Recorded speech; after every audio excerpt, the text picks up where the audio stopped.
From thin and wispy to big and puffy, clouds cover about 70% of the planet at any given moment. But what if, in the next minute, poof, they all disappeared? That instant might shock onlooking astronauts on the space station, but someone who is, say, hiking in the desert wouldn't know right away that things on Earth were about to get really bad. Within a few days, though, the first warning sign would show up: humidity. It'll be even worse if you live by the coast.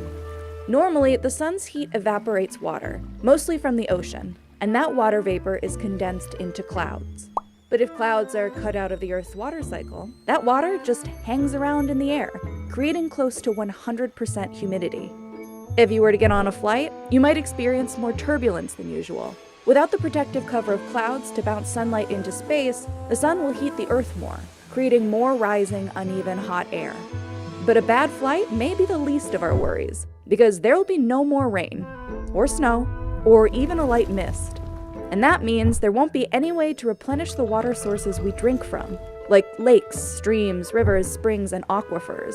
So once last winter's snow melts, we're stuck with whatever water we have on hand. And the clock is ticking. If the world were to keep up its current water consumption rate, we would drain all of the freshwater lakes and rivers in about 23 years. So to conserve our fresh water supply, humanity will have to be strategic. Today, the average American uses about 80 to 100 gallons of water every day. But saving ourselves is going to take more than just skipping long showers and laundry. The water we use in our home and public places accounts for only 21% of our water usage. The two biggest demands are actually thermoelectric power to generate electricity and irrigation for farms.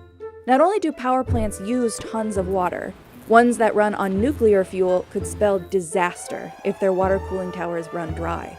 The 2011 Fukushima nuclear disaster, for example, was set off when an earthquake knocked out power to its water cooling pumps. And farms are going to need even more water without the help of a good rain. This permanent drought would kill tons of wild vegetation and animals as the land dries up. Within a few years, eroding soil may kick up giant dust storms like the Dust Bowl in the 1930s. Meanwhile, Earth's climate will be going haywire without clouds. It's hard to say when this will all happen without some very expensive climate modeling, but cloud expert Chris Farrell did offer some quick back-of-the-envelope calculations. Without clouds, average surface temperatures would rise by as much as 22 degrees Celsius. This extreme temperature spike would not only destroy the habitats of most flora and fauna, killing off whatever survived the drought, it would also melt the polar ice caps and cause massive flooding of coastal cities. You might end up being part of the 40% of the world that would be forced inland, and your new home might soon be in an endless desert, as seawater starts seeping into our fresh and precious groundwater.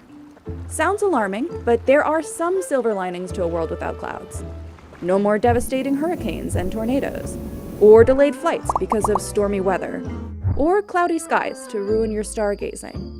As the water supply dwindles, we'll have to make some hard choices. But hey, humans are creative. We could invent ways to desalinate ocean water, or collect all that water vapor from the air. And the sooner we do it, the better, because in reality, we're already losing clouds. Unprecedented levels of CO2 and the warming oceans and atmosphere are all causing clouds to thin out. So despite the silver linings, it might be best to reduce our greenhouse gas emissions and try to avoid this scary new world entirely.